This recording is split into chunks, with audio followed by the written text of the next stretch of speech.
So hello everyone, welcome to another video on graph theory. So in this video we are going to start a new module. In this module we are going to look at particularly two topics.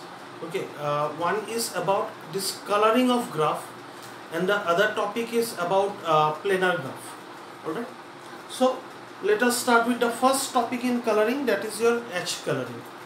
Okay, and we will in this video we are going to see a few theorems, a few lemmas and theorems, a few definitions regarding edge coloring. So let us look at the first definition.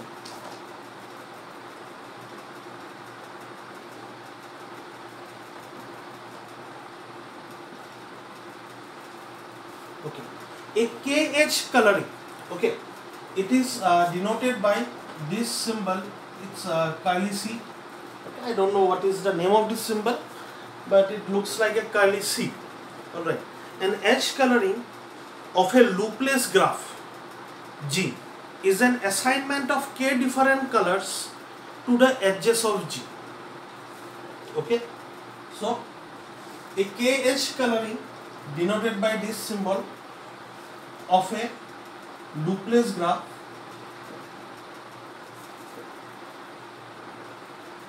G is assignment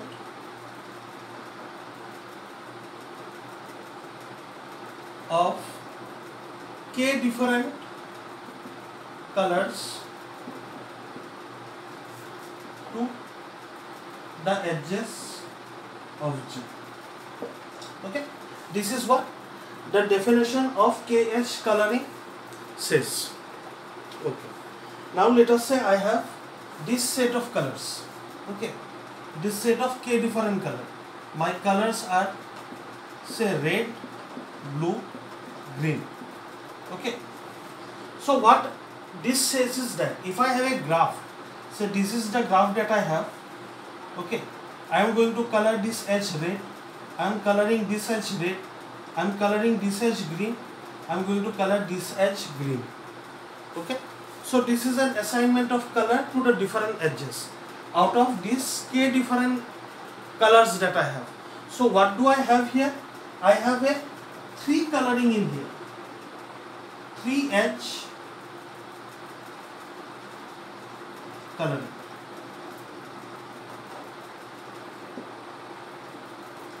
Okay, now you may be asking me, you were given 3 different colors, but where is blue? You did not assign any of these edges the color blue. That is not a problem. Alright, so had this been only this set, okay, red and green, then I could have assigned it in the same way. That would have been a 2 edge coloring, but I am assigned blue as well, and this is what I did. Okay, I did not use blue. This is a 3 edge coloring, not a problem. Alright, we will go ahead and see what we mean with this. Okay, next let us look at this thing. What this coloring is going to do is this: each of the edge is going to have one color. Okay, so an edge is not going to have 2 different colors. One edge cannot be both red and green. So one edge is going to have one particular color. So this coloring is going to do what? All these edges that I have E1, E2, E3 and E4, right? So all these different color, for example my red has E2 and E3, okay, green has E1 and E4, and blue has nothing, this empty set. Okay, so together they partition my entire S set. Okay, all this color, they will together partition all the edges of G. Alright, so partition means all of them will be divided into different subset, and when I union this subset among themselves, it will be disjoint, and when I union them back, I will get back my original set. Okay, so that is partitioning, and this is a partitioning that is done by this set of color. Okay, we will look at this concept, this partitioning at a later time, once we are done with the definition of coloring. Okay, but then till then bear with me. Okay, see, this is KH coloring. Okay, but this is not a proper color. Okay,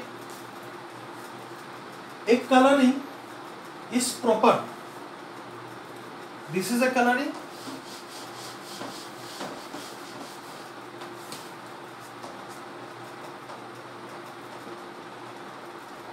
A coloring, this Kalisi is proper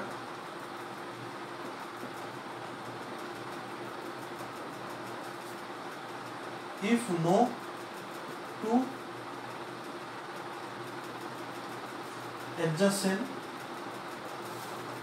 edges have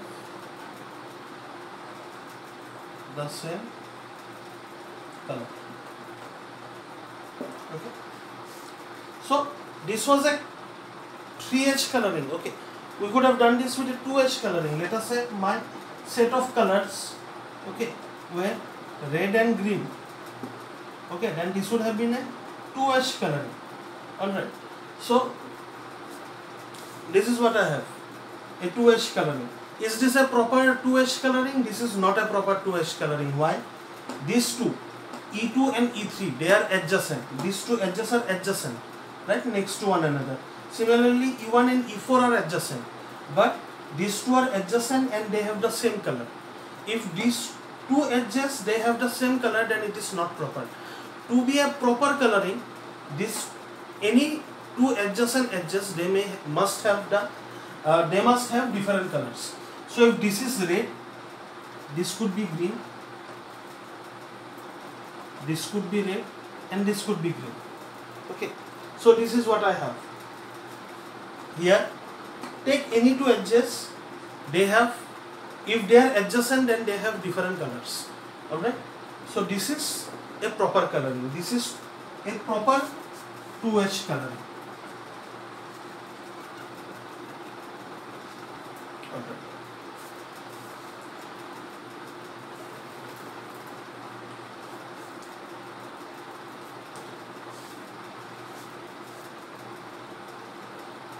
So once again, let's talk about partition. What is going to happen now? Okay, let us say I have R and G, right? These colors are going to partition the entire set. My red is going to give me this E2 and E4. My green is going to give E1 and E3. Okay, and if I had blue over here, then that would have been empty. Alright, so this is the partitioning right now. I need you to observe one thing. Each of this partition, okay, each of this subset is a matching. Alright, it's not a perfect matching, but it's a matching. Why? Because say in this, okay, this is by red. If I have some edge, E2 will have two different vertices. Now, can an adjacent one over here, okay, say this vertex, the edge adjacent to this edge cannot be red. Okay, this is red, this cannot be red, because now we are talking about proper coloring. In proper coloring, two adjacent vertices cannot be red. So, if this edge is in the set given by red, this edge cannot be in the set given by red. Okay, so any vertex will appear uniquely one time in this set. Okay, so because of that, all these different subsets of the original edges are matchings. Alright, so this is a subset, this is a subset of edges. Alright, so these edges are what? These are the red colored edges. These are the green colored edges. So this is one matching, this is another matching, and this is the empty matching. Okay. So when I have a KH coloring. Okay, what will I do? I will partition my all these edges into K different subset. Okay, some of this subset may be empty. Okay, like we have over here. That is not a problem. So that is what I have. Now, in case of a proper coloring, okay, in case of a proper KH coloring, what is a proper KH coloring? In a proper KH coloring, two adjacent edges, they will not have the same color. Okay, so if this is red and this is adjacent to that, this cannot be red. Okay, so if we have a proper coloring, then this partition that is given by my proper coloring, okay, that will give me matchings. Right? Each of the subset will be a matching.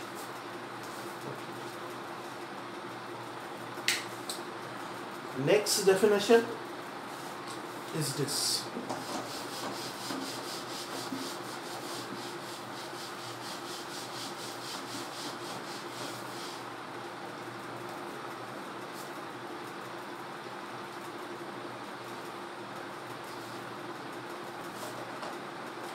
G is KH colorable.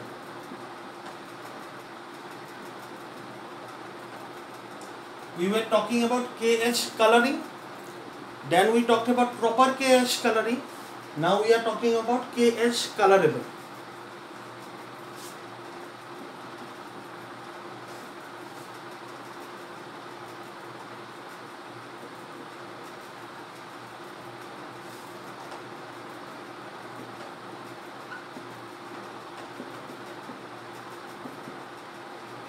Okay. So, what is KH colorable? A graph G is KH colorable if G has a proper KH coloring. Okay. So, say I have, once again I have said this graph. Okay. This is 2H colorable, right? If I do this, this green, this red and this green. Okay. So, this is a proper 2H coloring. So this is 2H colorable. Okay. Now two facts that I want to tell you. Number one, trivially it is going to be true that if I have this many number, E number of edges, okay, then trivially all graphs are EH colorable.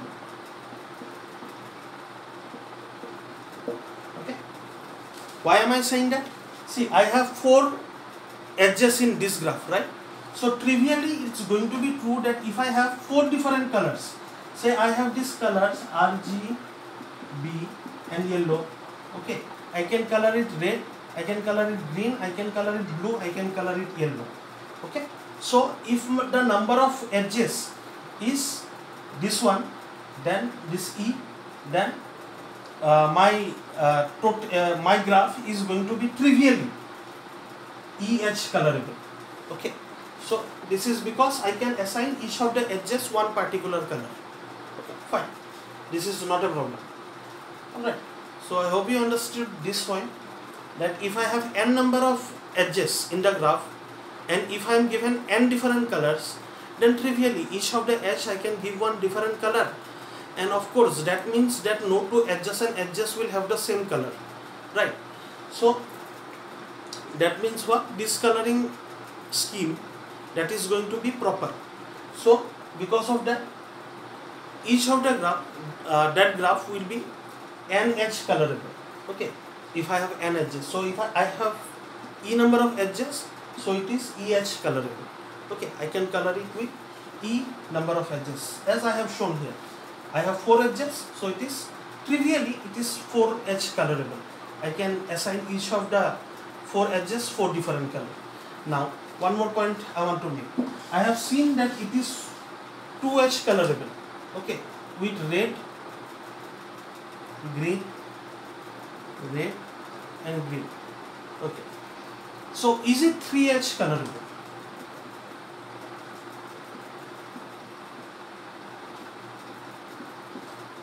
So this is my question. Is it, I know it is 2H colorable, is it 3H colorable?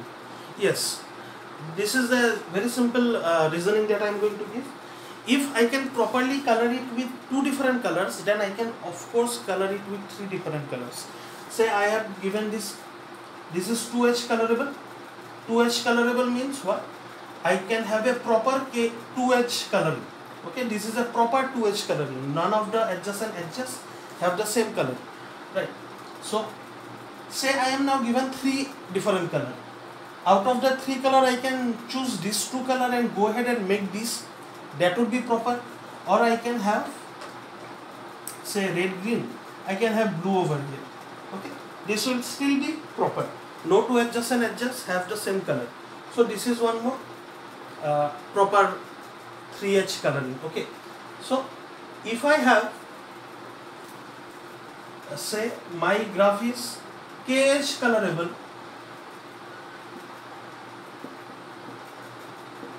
Okay, then for all L that is greater than K, my graph will be LH colorable.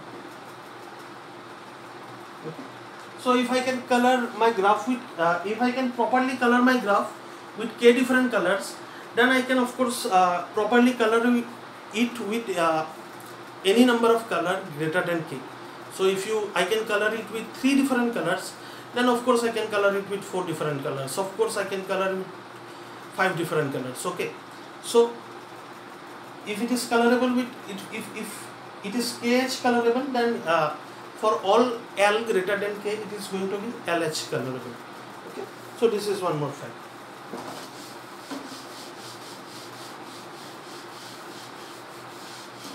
Now these all are fine. Okay. We have seen 3 different definitions till now.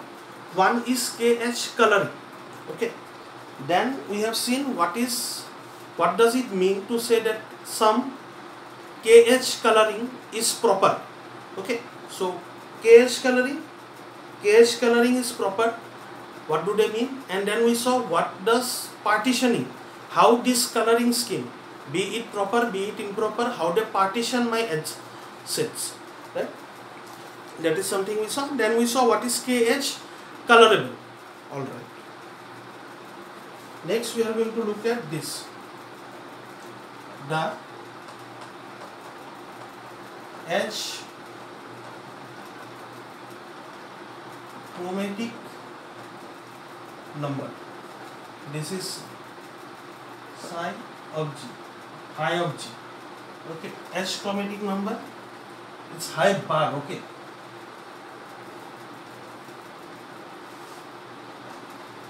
Of a loopless graph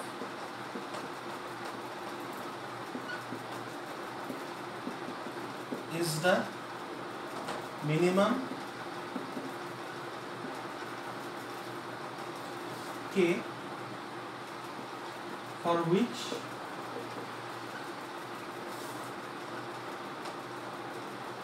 loopless graph G is the minimum K for which G is KH colorable. Okay. So this is the definition, and it says this, that edge chromatic number, okay, of denoted by this symbol of a loopless graph G is the minimum value K for which there is a KH for which the graph is KH colorable. That means for which the minimum value of K for which there is a proper KH coloring. So let me explain this with an example. Let me say that I have this graph. Okay. So total 5 edges in my graph, and I am going to color them. Of course, I need 4 different colors over here. Okay, I need to say this is my color 1, color 2, color 3, color 4. Okay, I need 4 different colors over here. Why? Because if I use less than 4, then what will I do? Say I am using this C2 2 times.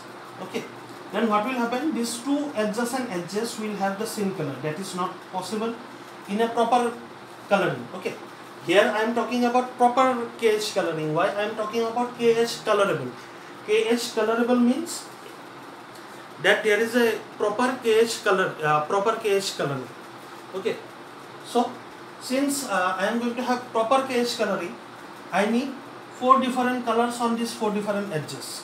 Okay, next I have given color 1, color 2, color 3 and color 4 to these 4 different edges. I can give color 5 here, C5 here and C6 here. Okay, so I have given 6 different colors to my 6 different edges. No two adjacent edges have the same color. So how many colors did I use in here? I used 6 different colors. Okay, so this is a 6H colorable graph.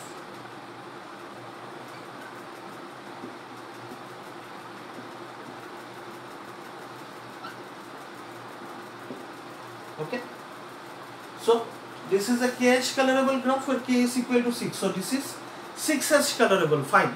With 6 different colors, I can have a proper coloring of this graph. But is 6 the minimum value for which I can have a KH colorable? Okay, is it possible to have 5H colorable? So I gave this color C5. Okay, if I use C5 here as well, okay, I use C5 here and I am using C5 here. Now this is a 5, with 5 colors I can properly color this graph. So this is graph is also 5H colorable. Okay, so this graph was 6H colorable, this graph is 5H colorable. Can I reduce the value of the K further? Okay, let me see. If I give this color C3 say and I give this color C2, okay, still it's proper. Okay, no two adjacent edges have the same color. Now how many colors am I using? I am using 4 different colors. So this is 4H colorable as well. So I saw this graph was 6H colorable, I saw it was 5H colorable, I saw it is 4H colorable. Is it 3H colorable? No, we already talked about that. Because of this particular vertex, I need 4 different colors over here. Okay, so the minimum value of K for which this will have a proper coloring is 4. Okay, so I need minimum 4 different colors for this graph to have a proper coloring. So the chromatic number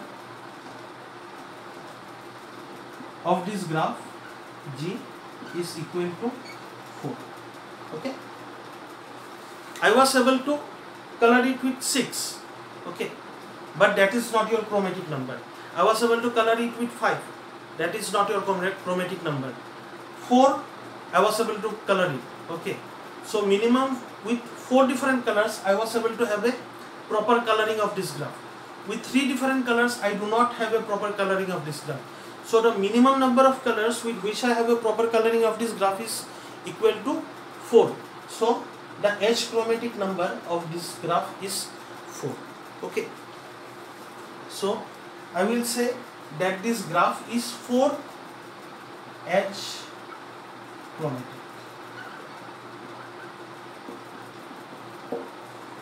Okay,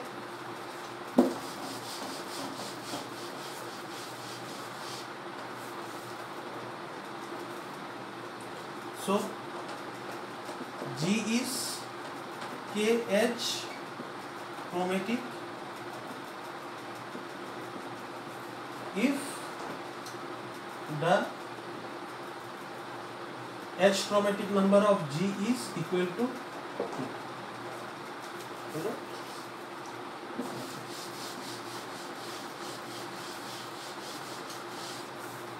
So let us do one more example. Let us say I have this graph.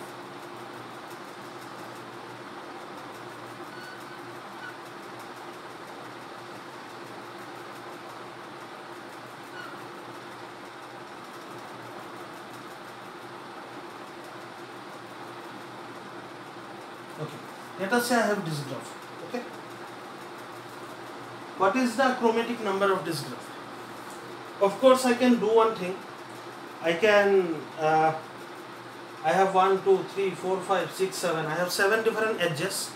If I give all these edges different colors, alright, so 7 different color, then that is going to be a proper coloring. Okay, so this graph is definitely 7 edge colorable. Okay, so definitely this graph is 7 edge colorable. Okay, fine. Is this graph 2 edge colorable? Okay, so 7 with 7 I can find, but is 7 the minimum? That is my question. So what is the minimum? Let us try to figure out. If I give all these edges one color, that is of course not going to work out, right? So if I give all these edges one color, then edges and edges are going to have the same color. If I give what is the minimum number of colors, that I can directly observe and tell you. Okay, see over here I have this vertex. What is the maximum degree over here? The maximum degree is 3, right? So here in this vertex I will need to give 3 different colors to these 3 different edges. So similarly in this vertex there are 3 different edges, so I need to give color 1, color 2, color 3, same. Okay, why? Because if I give 2 different colors over here, then say I give C1 and C2, I use only 2 colors, then these 3 edges I will have to give 2 colors, right? Then 2 of these edges will have the same color. Then what will happen? 2 adjacent edges will have the same color. Okay, so I need 3 different colors over here in this vertex, that is given. Next, what can I do? I have given this in this triangle. I have used C1, C2, right? So this edge I will have to color. I cannot use C1 and C2 because this is C1. If I use this, give C1 here, then these 2 edges being adjacent, they will have the same color. Similarly, I cannot give C2 because this is C2. If I give C2 here, then these 2 being adjacent will have the same color. So I cannot give C2 as well. What can I give? This is C3. So C3 I can give to this edge. Alright. So I can color this with C3. Now, what about this edge? This particular edge. Can I give C1? Can I give C2? I cannot give C2 because this and this edge are adjacent. Okay. Similarly, I cannot give C3 because this and this edge are adjacent. So I can give C1 to this edge. Okay. I have C1 here, I have C1 here. These 2 are not adjacent, not a problem. So I have C2 here, C1 here. I have C3 here, C1 here. I can give C2 to this edge. Okay. Now what else can I do? Can I give C1 to this edge? No, it will be adjacent to this. Can I give C2? No, it will be adjacent to this. This edge and this edge are adjacent, they will have both have C2. Can I give C3?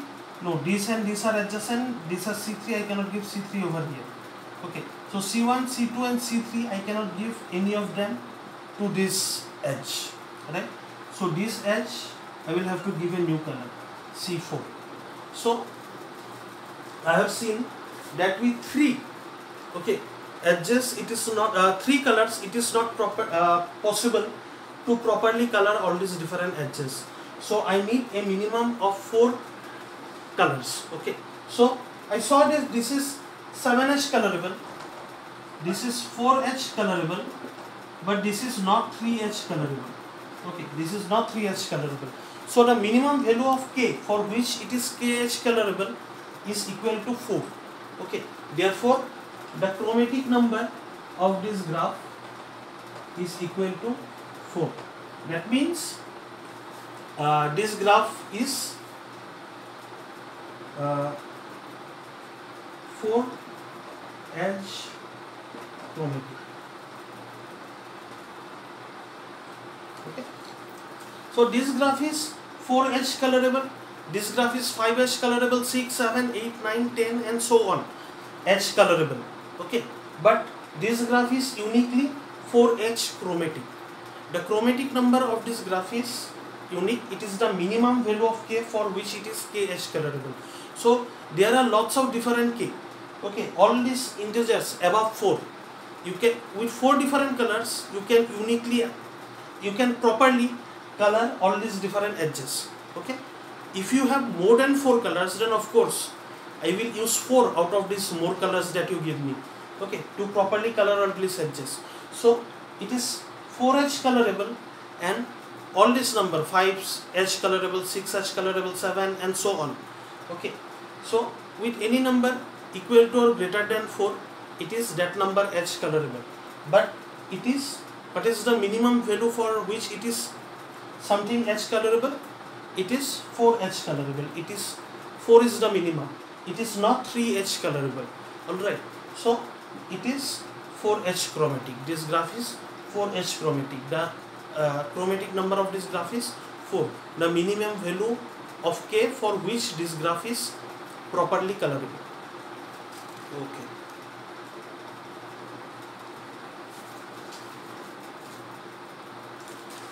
Fine.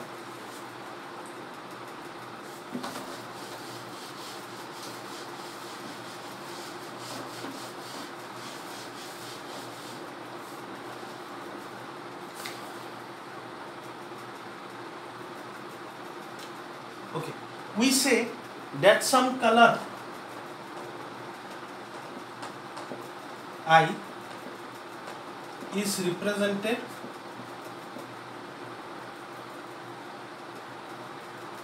at vertex V if V has a edge incident on it with color. Okay, so this is what represented means. What does it say? It says that a color, okay, I is said to be represented in some vertex V if there is a edge connecting to that vertex. That edge should have color I. So what are the colors represented in this vertex? In this vertex I have this edge and this edge connected to this vertex, right? Incident on this vertex. So what are these two edges are incident on this vertex? What are the color of these two edges? C3 and C4. So C3 and C4 are represented at this vertex. Alright. Now let us talk about this vertex. What are the color represented at this vertex? I have 3 edges incident on this vertex. This edge and this edge. What are the colors of these edges? C1, C2 and C3. So C1, C2 and C3 are the colors that are represented at this vertex. Okay. So this is what represented means. Okay.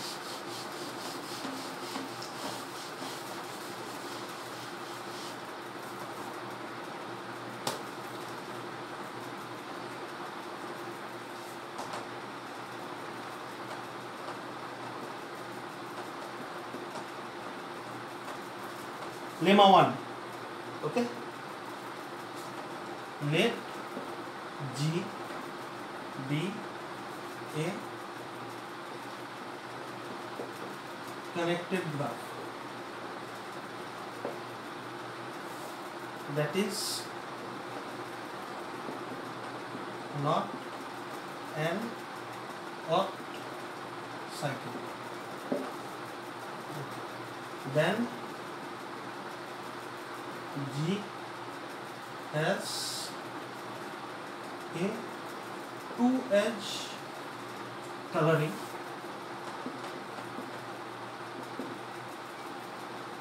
in which both colors are represented in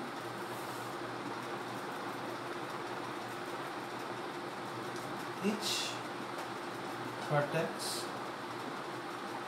with degree at least. Alright. So this is a theorem, a lemma that we have. Okay. So this what does this lemma say? That given any graph, okay, apart from this odd cycles with odd number of vertices. So apart from those kind of graph, given any graph, what is going to happen? There will be a 2H coloring. Okay. Now I am not talking about proper coloring. Okay. So don't confuse that. Okay. I am going to have a 2H coloring in which both colors are going to be represented at each of the vertices. Okay. That means each vertex I can color all the edges with two colors. Okay. Such that each of the vertex will see both of the colors. So that is one way in which I can color the graph. Okay, provided that the graph is not odd cycle. Okay. So let us see with an example of what will happen in an odd cycle. In odd cycle, say I give this color 1, I give this color 2, I give this color 1, I give this color 2, I give this color 1. Okay. So this is two colors, this is two color, this is two color, this is two color, but this is looking at only one color, color 1 on both the sides.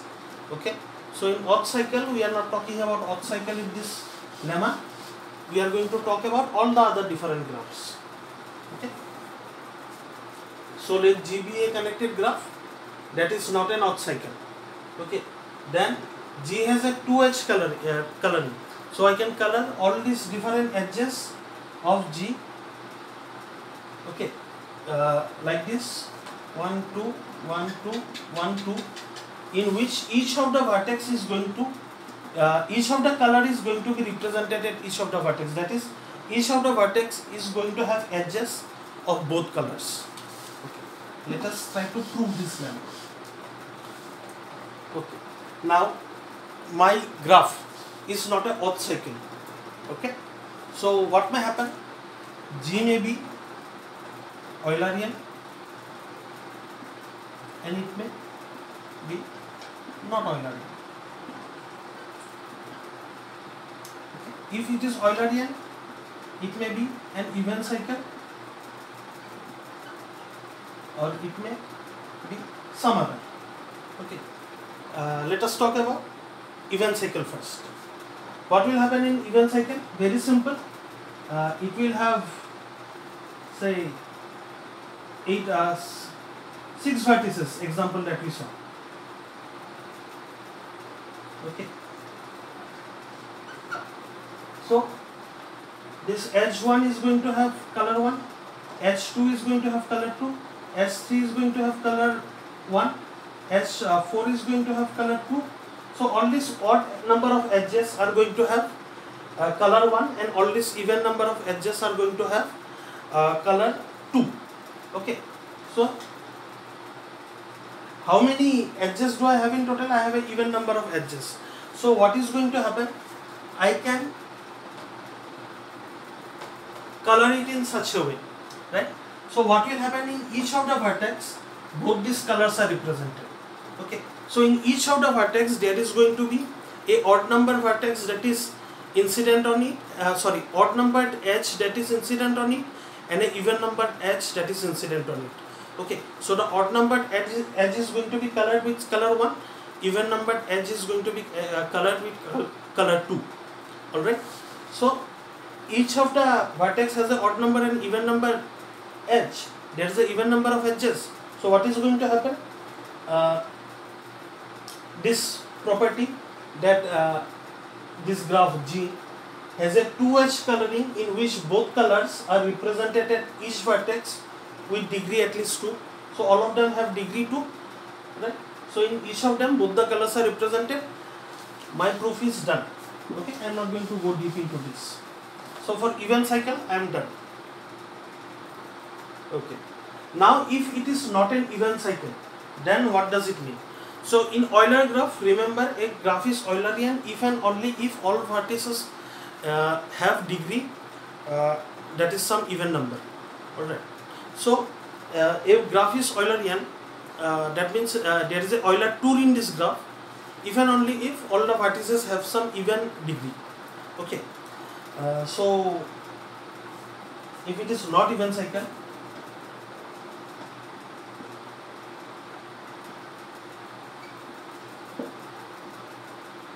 okay, now if all the vertices in the graph have degree equal to 2, okay, and that means that is going to be a cycle. Okay, so we are done with cycle. We are not talking about odd cycle in this graph entirely. Our very premises says we are not talking about odd cycle graph, so forget odd cycles graph. So even cycles may be there. We already talked about even cycle. If the graph is Eulerian, that means there is a Euler tour, then what is going to happen? This C, some vertex is going to have a degree at least equal to 4. Okay, why? If all the vertices had degree equal to 2, then that is going to be an even cycle. But we already discussed about even cycle. Now we are talking about all these other graphs that are not even cycle. Okay, so if it is not a even cycle, then all the vertices cannot have degree equal to 2. Some must have greater than 2. So it cannot be 3. Okay, the degree cannot be 3. The degree has to be an even number. So it will be 4 or it will be 6 or it will be some number. Okay, so at least it will be 4. So let V0 be the vertex, be a vertex. So there can be more than one vertex with degree equal to 4. So all the degrees are going to be even. We already saw this back in when we were talking about Eulerian tour. Right, Eulerian tour and Eulerian tree. In Eulerian, if we need a Eulerian tour in a graph, that is our graph. If it needs to be Eulerian, then all the degrees of the graph has to be even number. Alright. So let V0 be a vertex with degree at least 4. Okay. Now what is going to happen? We will have a Eulerian path like this: V0, V1, V1, okay, and so on up to V, total number of edges, and we will end up in V0. Okay, so we will start and end in V0. Now something else is going to happen. Okay, this V0 is going to appear inside as well. So since V0 has more than 4 or more than 4 edges, so it will start with one edge. Okay, if it had 4 edges, right, the tour will start with some edge. The tour will come back to V0 and it will leave through some other edge and it will finally end with some edge. Okay, so we will start with V0, we will reach V0 somewhere in the middle, and we will leave V0, and then we will travel around, and then we will end at V0.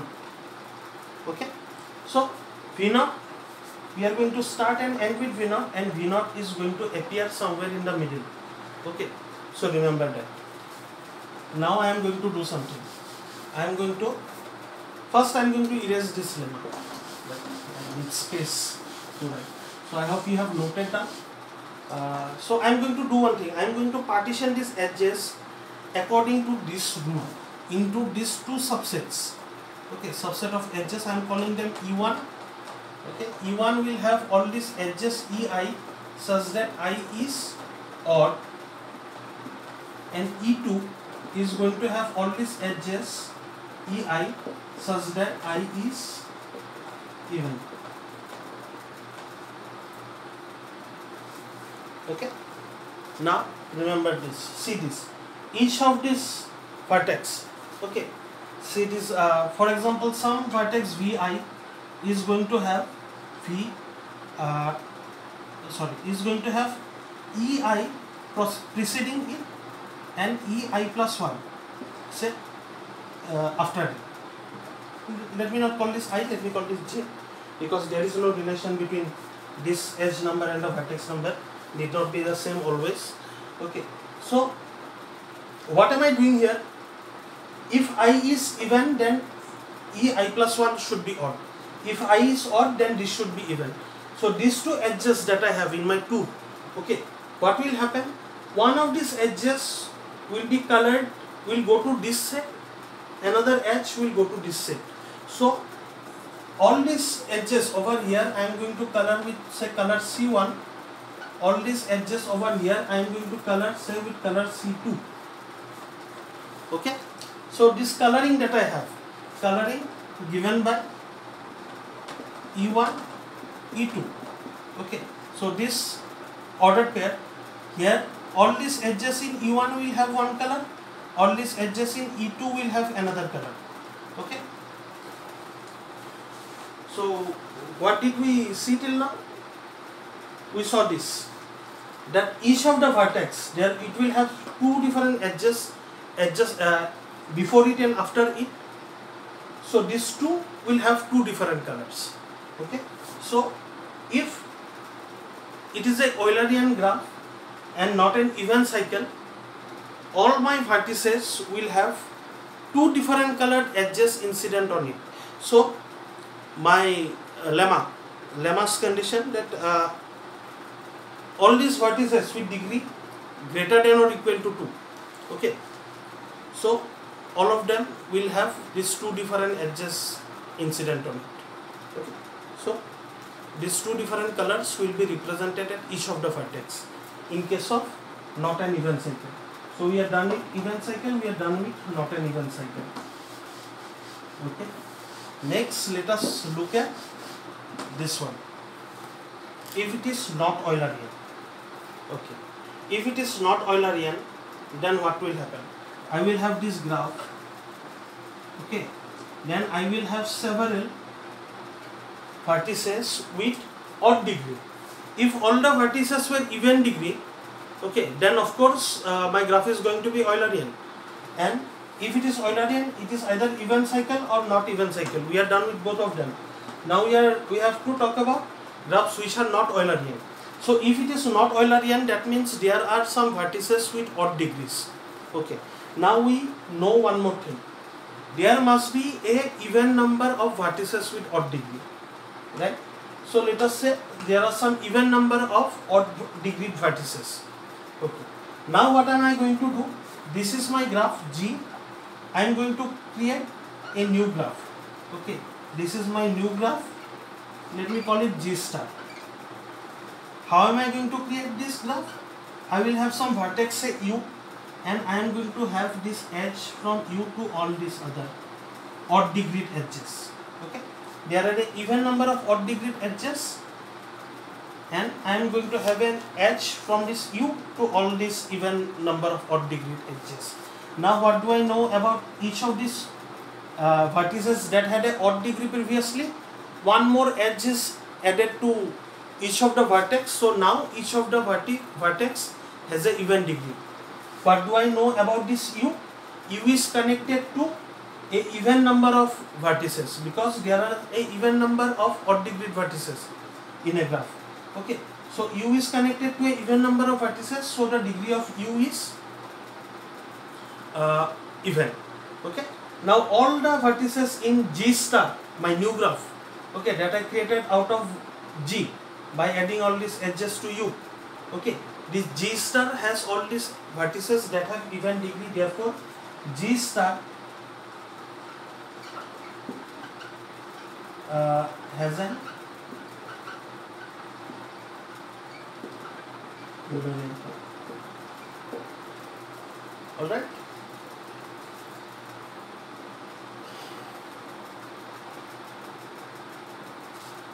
Now what is going to happen?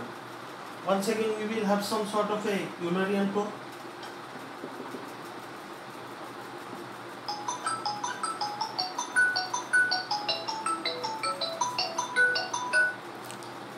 Sorry about that.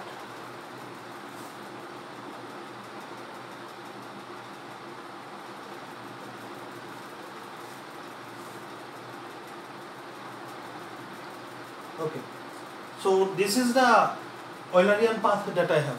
Alright, so with this Eulerian path I am going to do something. I am going to color these different edges that I have.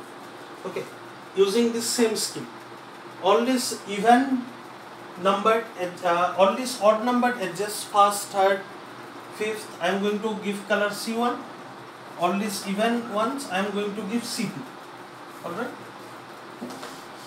So what is going to happen? Now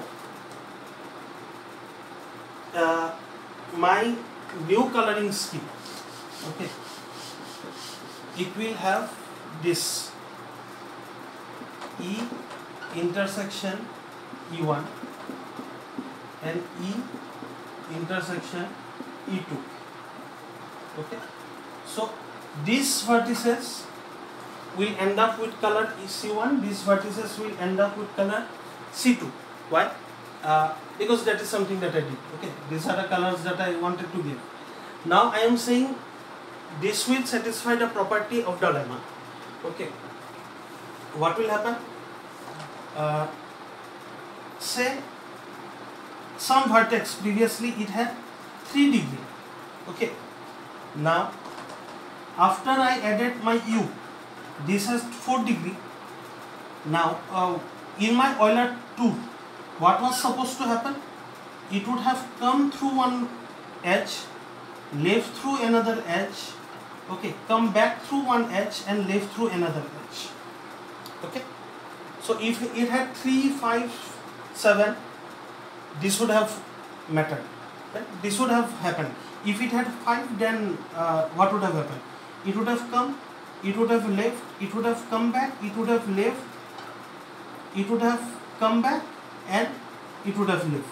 Okay, so there was 5 vertices, and after adding this U to that vertex, I have one more. Now I have 6, because there were 5 originally. I added one more edge, so I had 6. It would have come through one, it would have left through one. Okay, so let us not talk about 5. 5 is too large. Let us talk about this vertex, say V, with 3 edges originally, and I added one more edge to make it even, right? So maybe it came through this, it went out through this, it came through this, it went out through this. Now what will happen? It came through this and it went out through this, right? So let me call this E1 star, let me call it E2 star. So in my Euler tube, I am going to have E1 star, V naught, V sum x, and V sum x and E2 star. Okay, so what is going to happen? If this is odd, then this is going to be even. If this is even, then this is going to be odd in my sequence. Okay, so this will be given color 1 if it is odd, this will be given color 2, or this will be given color 2, this will be given color 1 if this is even. So anyway, in both the cases, both the colors are going to be represented at this Vx. Okay,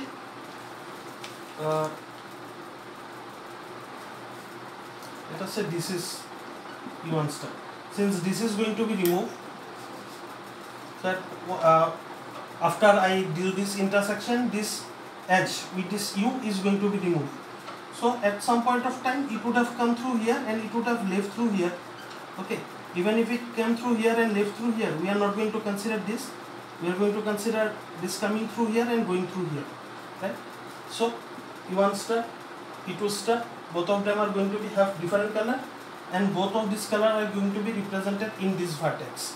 Okay, what is going to happen if I had only one edge originally? Okay, so degree is 1, this is odd. Now I added one more degree. I am going to come through here and I am going to leave through here. Okay, but my intersection is going to remove this. Okay, so I am not going to have 2 different colors represented in here. But that is not a problem, because our lemma says, we are talking about all these vertices with degree greater than 2. Okay, so we are not worried about this. We are worried about only with, since 2 is not odd, so 3 or 5 or 7, those kind of odd numbered vertices we are worried about. We are not worried about vertices with degree equal to 1. Okay, so what will happen with U? it might have come through here, it might have left through here, it will come through here, it will leave through here. Okay, so once I do this intersection, this will go away, but this will remain. Okay, so this is going to have color say C1, then this will have color say C2, and that is how both these colors will be represented at this vertex. So anyway, this is how we have proved for the other case. What will happen if my graph is not Eulerian? Okay, so this lemma we have proved using proof by cases. We saw two different cases. Okay, if graph is Eulerian, if not Eulerian. This is for not Eulerian. What will happen if it is not Eulerian?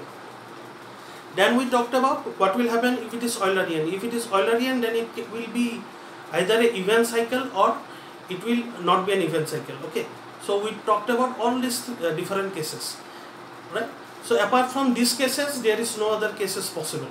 So we have proved the lemma, our lemma 1, using proof by cases. Okay. Fine.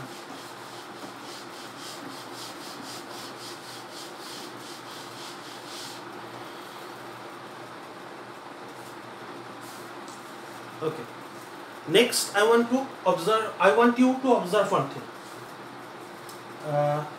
In any proper edge coloring, in any proper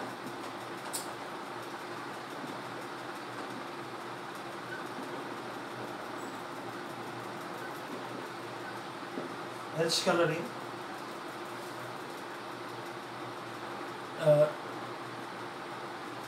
no, I am not going to write this. Let me just read it out. In any proper edge coloring, what will happen? All these different edges, okay, in a vertex, they are adjacent to one another, right? So all these edges that are incident to a vertex are adjacent to one another. All right. So all of them have to be given different colors. So if I say I have some graph, and in that graph my maximum degree is delta. Okay, so the edge chromatic number, the minimum number of colors that I need to color all these edges, it has to be at least equal to the maximum degree, right? So one vertex is going to have the maximum degree out of all these different vertices. So each of the different edges that are incident on this vertex will be needed to be given different colors. So this particular vertex that has maximum degree has a degree equal to delta. So I need minimum number of colors equal to delta. Now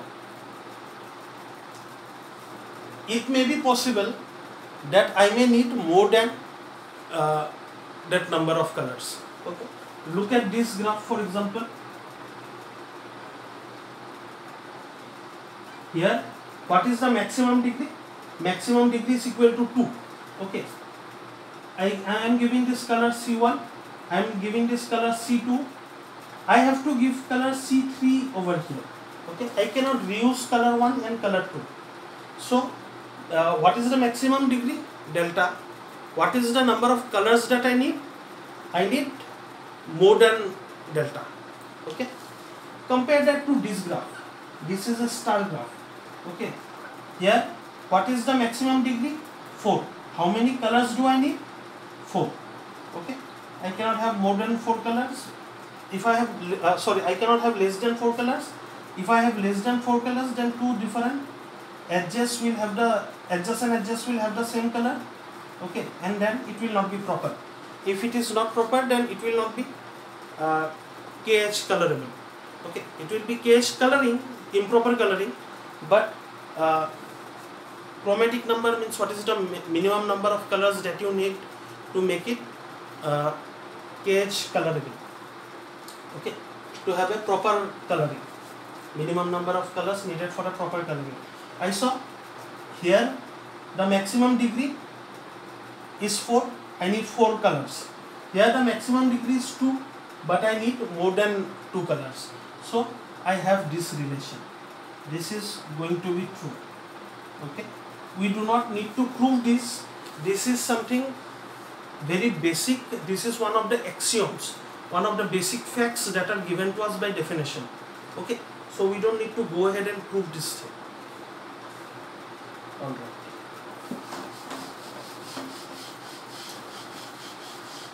But remember that is going to be very important. Okay.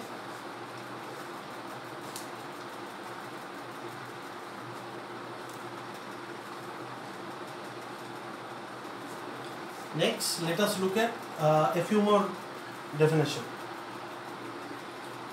Okay. So, what do we have? Given a KH coloring of G, we denote by CV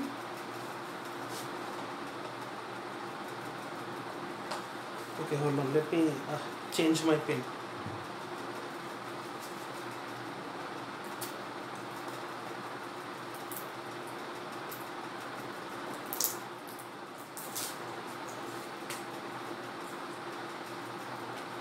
Alright.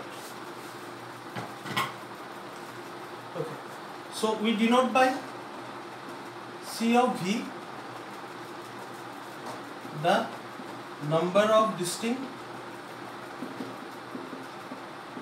colors represented at V. So say I have some vertex and I have a few edges.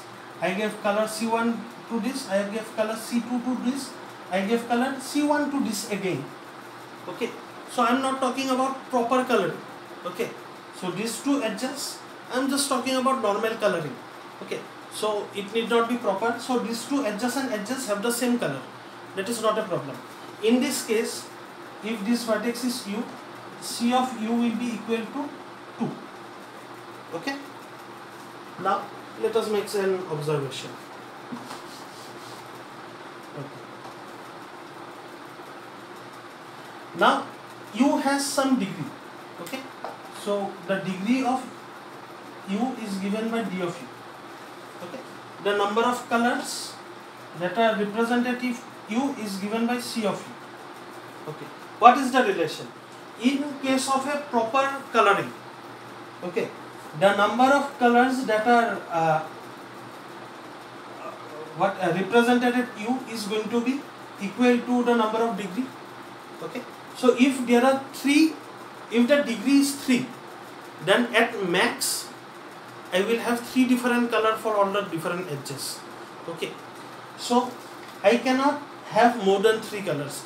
If my degree is D, then I cannot have more than D colors. Why? Because each of the color will have individually one color. I cannot give 2 colors to one edge. So there are D number of edges.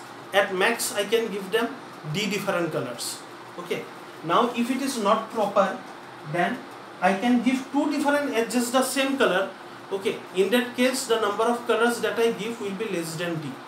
So in case of coloring, the number of represented colors at some vertex U is going to be less than or equal to the degree of U. Correct?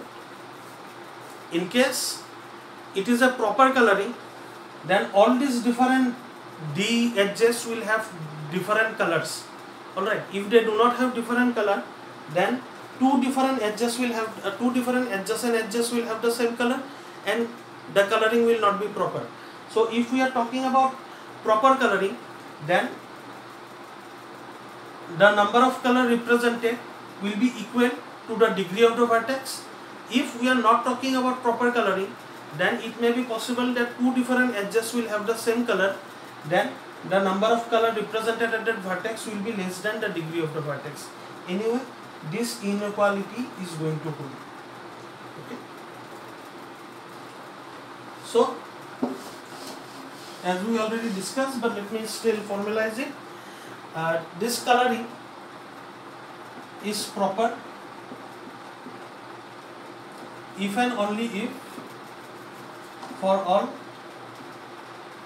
vertex Vi, all the vertices, the colors of Vi is equal to the degree of Vi.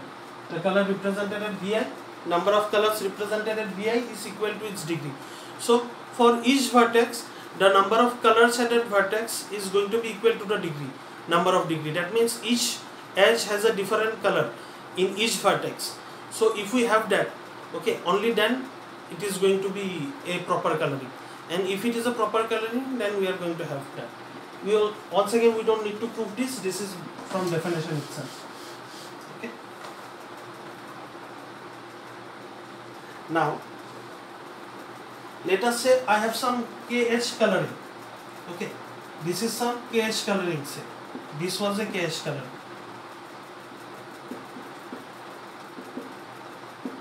Okay. Now let us say I have another KH coloring. This one, C bar. Okay, we say C bar, this is a KH coloring, is an improvement on C if this happens for all V, again V, color of V, this C bar, okay, given by this C bar is greater than, yeah.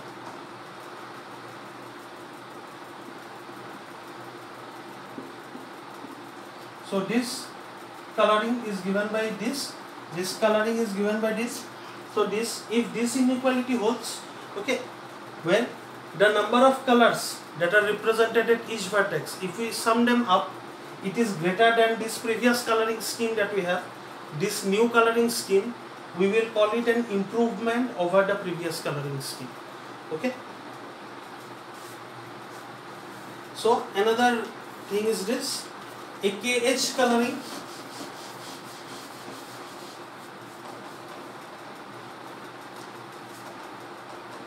an optimal KH coloring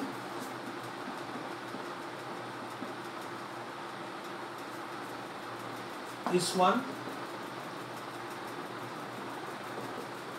which cannot be improved.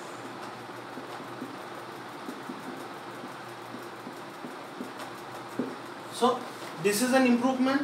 Okay, we have one new KH coloring. Okay, we have another KH coloring. So this KH coloring, when all the colors that were represented in all these different vertices by this coloring was something, now this new coloring maximizes, improves the number of colors that was represented. Okay, so what is going to happen? This is called improvement. Some KH coloring that cannot be improved anymore, that is called optimal.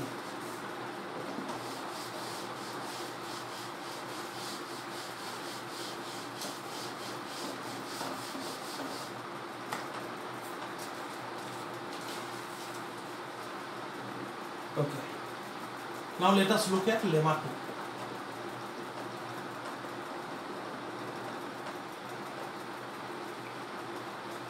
2. Let this coloring that is divided my S set into all these partitions.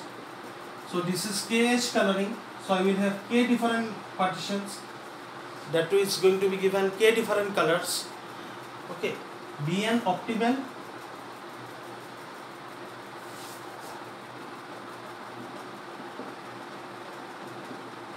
KH color of G.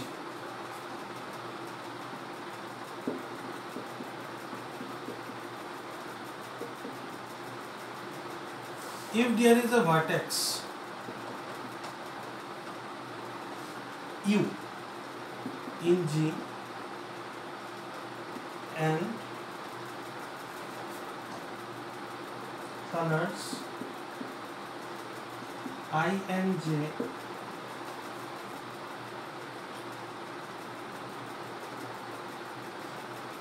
so I and J colors are used to color the graph. So I have if there is a vertex u in G and colors I and J such that I is not represented at U and J is represented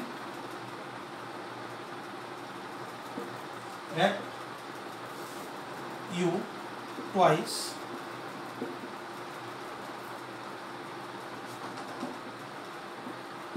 then the component of G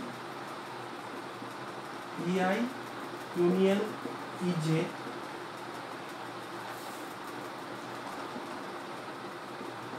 that contains U is an a cycle.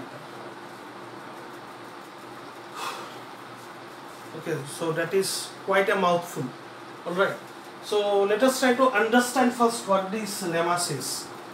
Okay, so I have some graph. Alright, so I have some graph, and apart from this I will have more edges and vertices and yeah. So some graph is there. Now what is going to happen? My entire graph is going to be given different colors. All the edges will be given different colors, and that is going to partition my graph into E1, E2, E3. So where all the edges in E1 is going to be given color 1, all the edges in E2 is going to be given color 2, and so on. All the edges in EK are going to be given color K. So this is the KH coloring of my graph. Okay. Now what are they saying? That if there is some vertex U, okay, and say I and J are two colors that are being given to all these different, so among all these different colors, I and J are two different colors. Okay, so they are saying this: if color I is represented at some vertex U, is not represented at all 0 times. If color I is represented 0 times, that means color I is not represented, and color J is represented twice, then this subgraph, okay, so that is induced by EI union EJ. So all these edges in EI and EJ, all these edges are going to come together and they are going to create all this union of EI and EJ. That is going to give me a subgraph. Okay. Now I am talking about the component of this subgraph, that is given by what? That is given by this induced subgraph of EI union EJ. So say this edge is from EI. Okay, this edge is from EI. This edge is from EI. This say is from EJ. This say is from EJ. This say is from EJ. This is from EJ. Say this is from EI. This is from EI. Say okay. So all these edges from EI and EJ together, they have given me this subgraph of G. Okay. So G will have more edges. Say EK. This is from EK. Say, but I am not taking that. I am taking all the edges from EI and EJ and all the vertices that they connect. Okay. So this subgraph that I have. Now, which am I interested in the entire subgraph? No. I am only talking about the component of this subgraph that contains U. So U is a vertex, right? I am talking about only this component. This subgraph that is induced by EI and EJ has different components. I am not talking about this different disconnected component. I am talking about only this component that contains U, that is induced by this EI union EJ.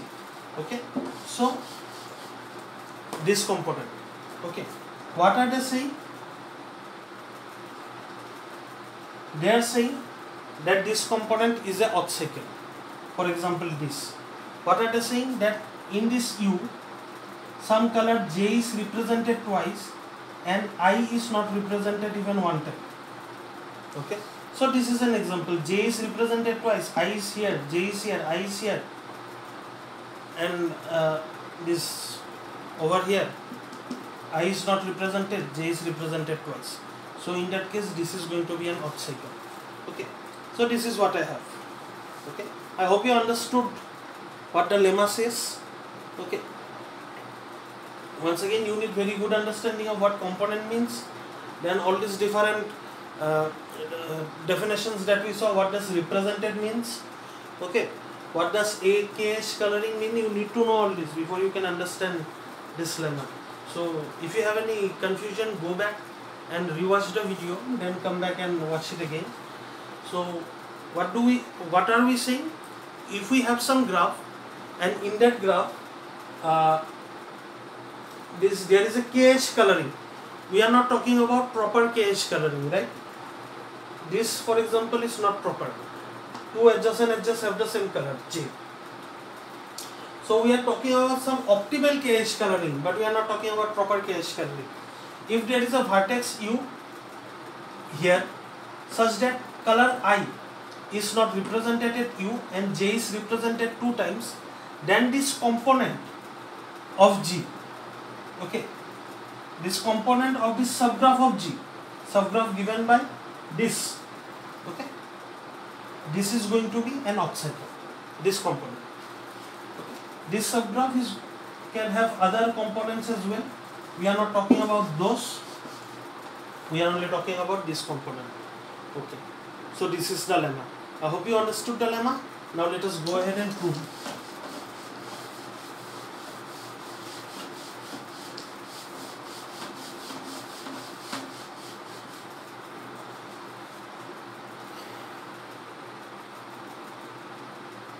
Okay. Let U be the vertex satisfying the condition of the lemma, and let H be the component containing U. So it is a component of the subgraph given by EI union EJ. Right? Okay. So these two things we have. Right. For the sake of contradiction, let us say H is not odd cycle. Okay. So if H is not odd cycle, then what does lemma 1 tell us? Okay. By lemma 1,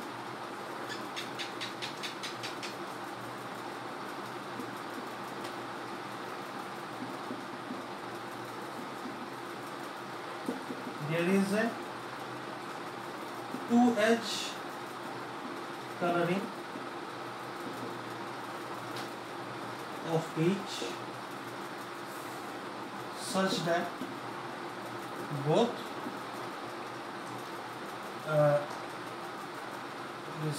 both the colors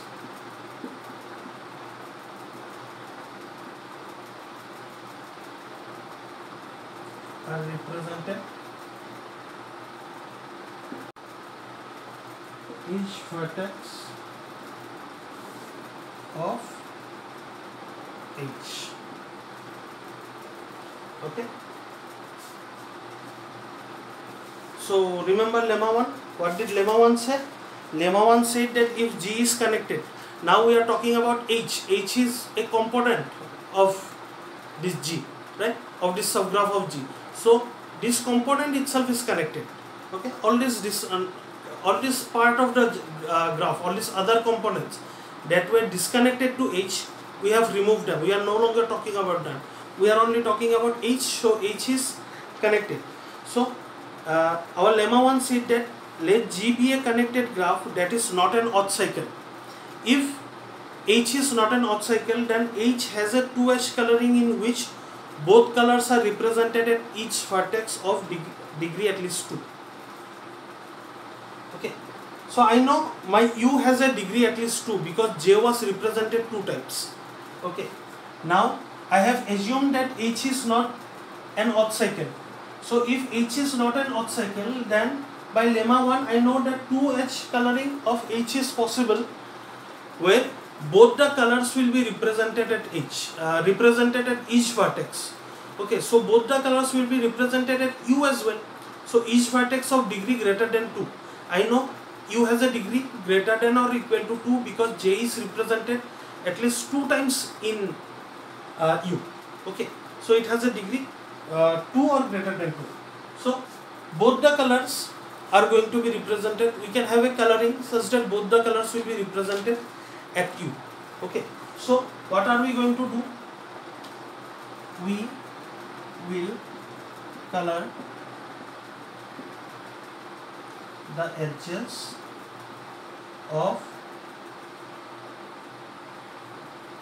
each with colors I and J.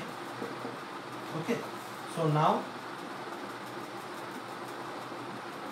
both I and J will be represented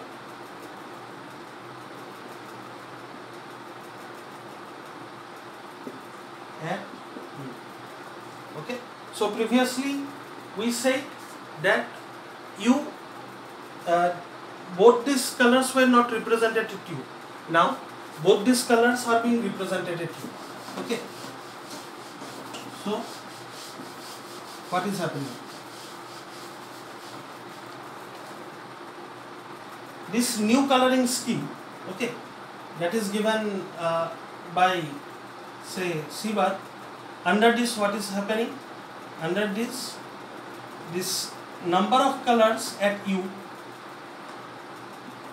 is equal to previously whatever was being represented plus 1. Why? Because previously I was not represented, this color I was not represented, now it is being represented. So our now new coloring scheme, the number of colors that are represented at U is going to increase by 1. Okay? Because now I is being represented. Now for all other vertices, okay, for all other vertices V that is not equal to U, what is going to happen? Under this new coloring scheme, the number of colors that are represented at this vertex is going to increase, or it's going to stay the same. It's not definitely going to decrease. Okay, so that is one more thing that we have. Okay, now because of this two inequality, what do we have? We have that the sum by C of V is greater than the sum by CV. Okay, so under this coloring scheme, style C bar, okay, this style is C and its bar. I have C bar U, number of colors represented at U is 1 greater than the number of colors that was previously represented at U, and for all other vertices apart from U, it is going to stay the same or it is going to increase. Okay, even if it stays the same, then what will happen? Under this summation, under this new rule, new coloring, okay, new KH coloring, this new coloring scheme C bar, this style C bar, okay, the sum, the total number is going to strictly increase. Okay, it will, if all of them are equal, if none of them are greater, then it is going to increase by 1, and if somebody is greater, then it will increase by a value more than 1. But anyway, it is strictly going to increase, it is not going to stay the same. That means what?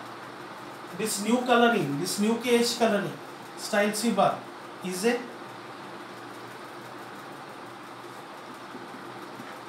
improvement.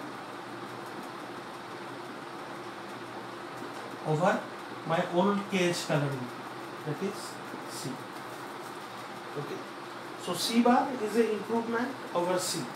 Now what did we start off our lemma with? Our lemma's precondition was that my C that I took was a optimal KH coloring. Okay, so I saw that there is some other coloring scheme that is an improvement over my original optimal coloring scheme. So that means what? That means C is not optimal. Okay, now this is a contradiction.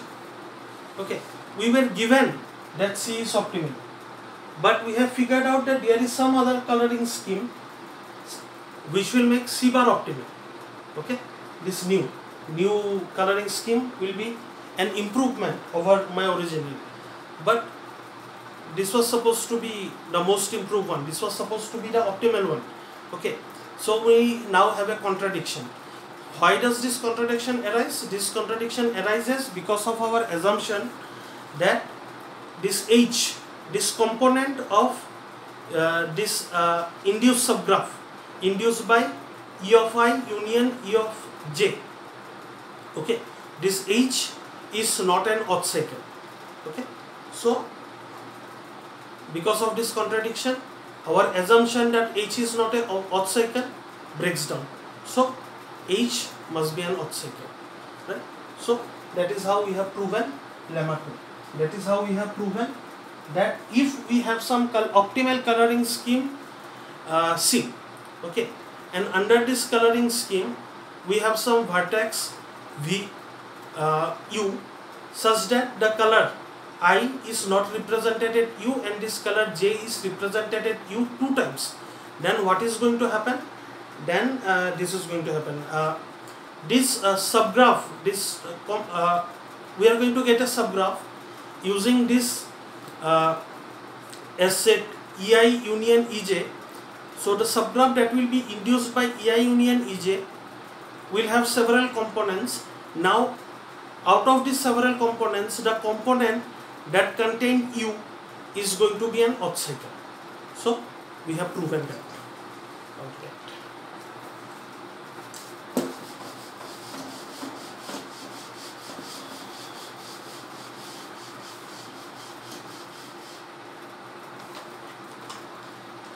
So I hope you have been following what I have been saying till now. Okay, these are not very difficult topics, but this builds on previous topics. So if your foundation on previous topics are weak, you will have difficulty understanding this topic. But if your foundations are strong, then these topics will not be that difficult to understand, right? So that is a problem that we have. For example, we proved lemma 2 using lemma 1. So without understanding lemma 1, it will be very difficult to understand lemma 2, right? So that is something that we have. Finally, we proved 2 lemmas. Let us look at the theorem. Very simple. If G is bipartite, then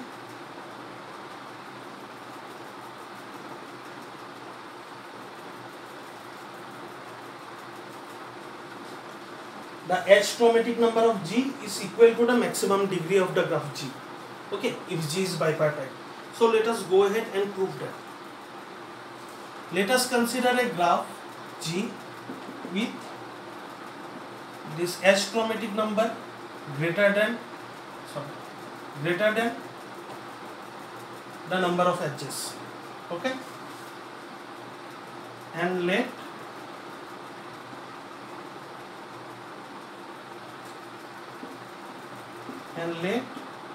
this style C equal to this color 1, edges of color 1, edges of color 2 and edges of color up to delta. Okay, be a delta edge color.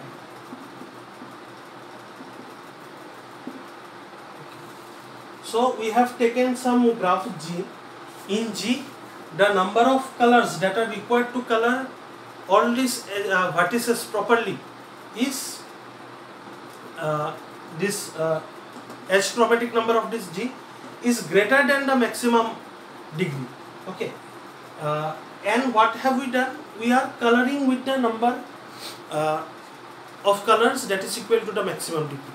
So the number required to color everything properly, all the edges properly, is greater than maximum degree, but we are using maximum degree number of colors.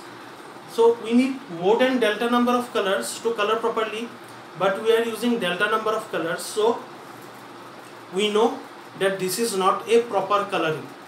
Okay, so there is going to be some vertex that is going to have two different adjacent edges that will share the same color.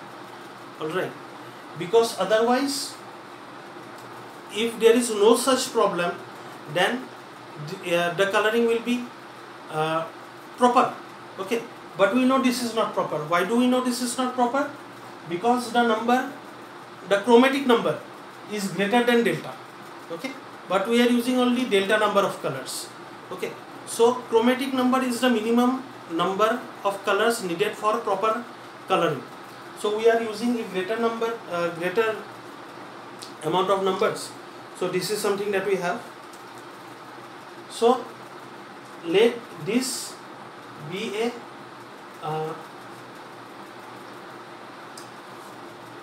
delta H coloring. Let this be a optimal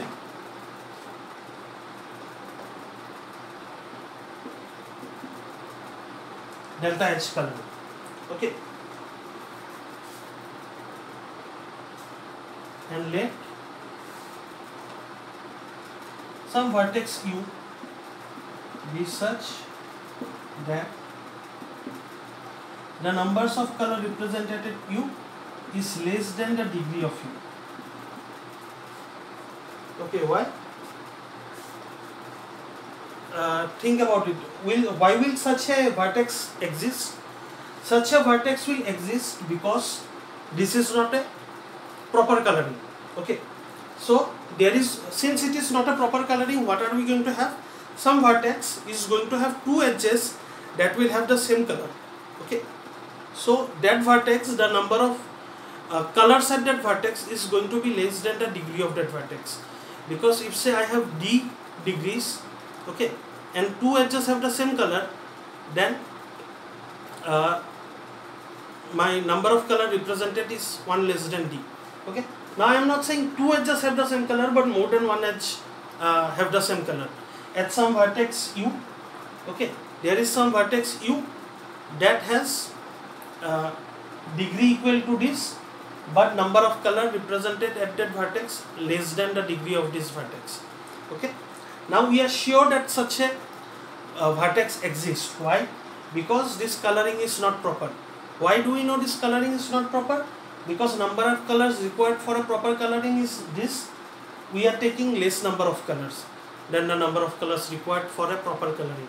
Okay, so we know this is not proper, and since it is not proper, there is going to be a vertex that will have multiple edges with the same color.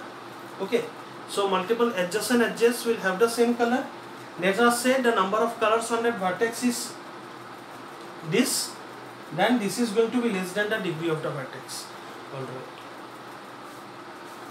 Now what is this? What do we know about U? So there is some color U, there is some color. Okay, now delta is definitely greater than or equal to this degree of U, right? So delta is the maximum degree in the graph. So maximum degree is going to be equal to or less than the degree of U. Okay, it cannot be more than the degree of U. So what do we know? We know that there is some color I that is not represented at U, right? So yeah, since the number of color is greater than this, the number of available color over here is greater than this, and the number of used color is less than this, so we know there is some color that is not being used at U. Okay, so also we know since this U is not proper, all these edges that are incident on U are not unique colored, so we know that there is some color J that is being represented twice at U. Okay. There is some color I that is not represented at U. Okay. Why do we know that? Because the number of colors is greater than or equal to this, and the number of color represented is less than this. Okay. So some color is there that is not represented at U. Okay. So there is some color that is not represented at U. Okay. Then there is some color J that is represented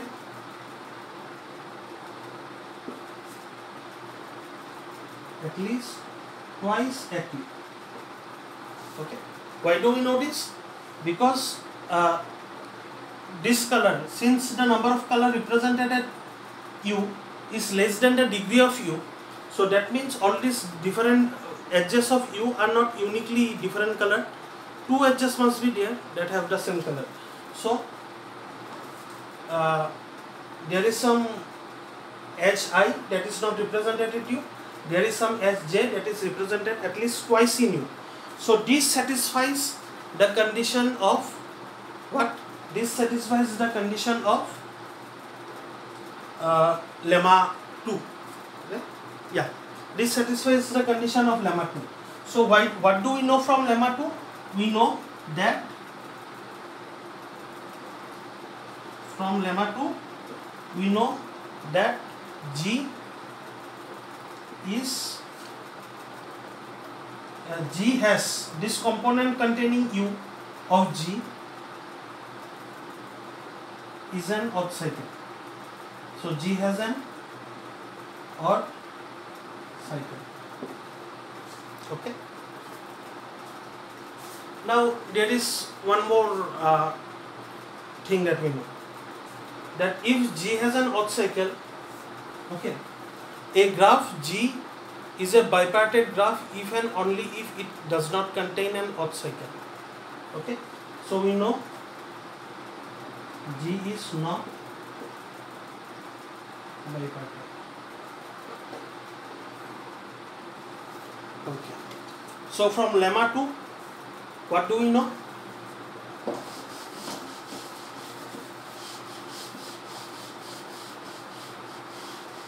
From lemma 2, we have done a few things, and then we saw that there is some vertex U that satisfies the condition of lemma 2, and from lemma 2 we know that there is some component inside this graph G that is an odd cycle. Okay, so G contains an odd cycle. So we talked about a theorem which said this, that a graph G is a bipartite graph if and only if it does not contain an odd cycle. So since G had an odd cycle, so G cannot be bipartite. Okay. Now what do we know? If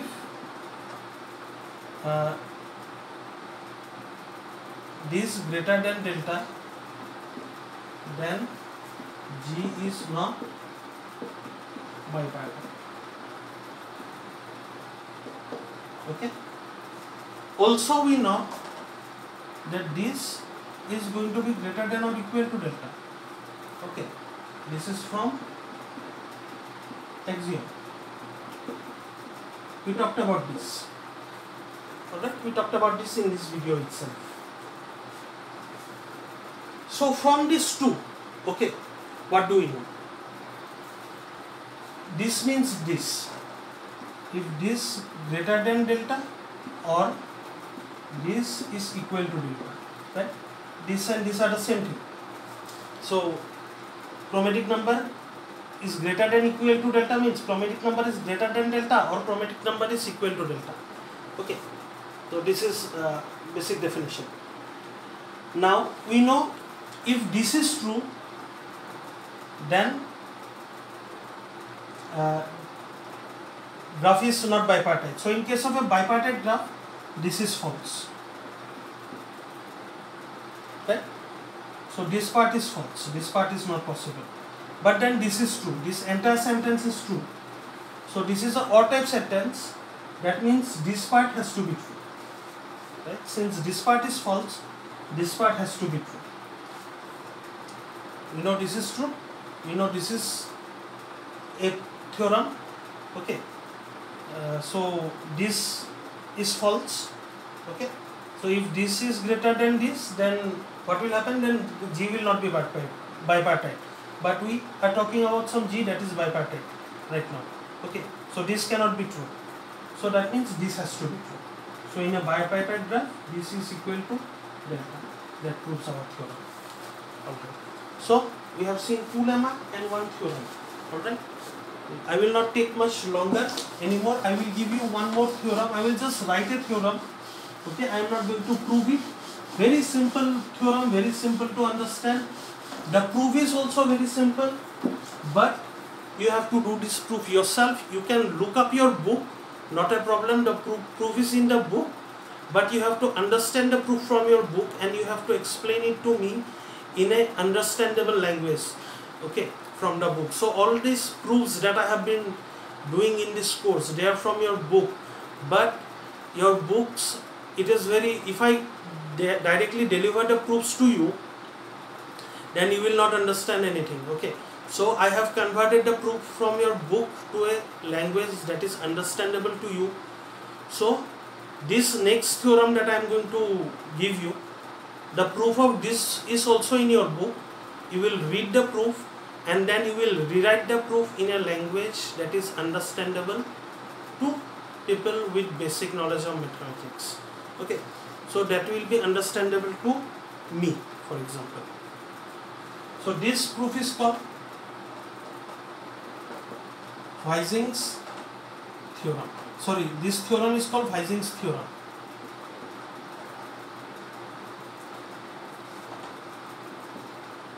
If G is simple, so we are talking about simple graph, then either chromatic number of G is equal to delta or chromatic number of G is equal to delta plus 1. Okay. So understand this theorem. This theorem says that in a simple graph, the minimum number of colors needed to properly color all the edges of the graph is either equal to the maximum degree of the graph or equal to the maximum degree plus 1 in the graph. Okay. So we proved this in case of a bipartite graph. This is true. In case of K3, we saw this is true. So we saw examples of both of them, but then this is a theorem that needs to be proven. This theorem, the proof of this theorem will be part of your assignment. Okay, I hope you understood this theorem. It's very easy. In a simple graph, the H chromatic number of that graph is equal to delta or delta plus 1. Okay, so minimum number of colors needed to properly color all the edges of the graph is equal to the maximum degree or maximum degree plus 1. Simple theorem. You will have to read the proof of this theorem from your book and you will have to explain it to me in your own language in a more understandable manner in your next assignment. Alright. So I hope you have understood everything in this video. Okay. So this video, all the proofs that we did in this video are far easier than all the proofs that we did in other modules and other chapters of this course. Okay, but these proofs require you to work on a step-by-step fashion by building foundation, right? So if you do not understand some part of the video and you proceeded further, then you will have difficulty understanding the later part of the video. This all the proofs and lemmas in this chapter are built on one another. Okay, so it should not be too difficult. If you are having any difficulty understanding, go back and rewatch the video again. And still if you have difficulty, you can of course WhatsApp me, you can mail me, or you can write your doubt in the comment section below. I hope you understood everything in this video. That is something that I still hope. Thank you for watching this video. See you in the next video.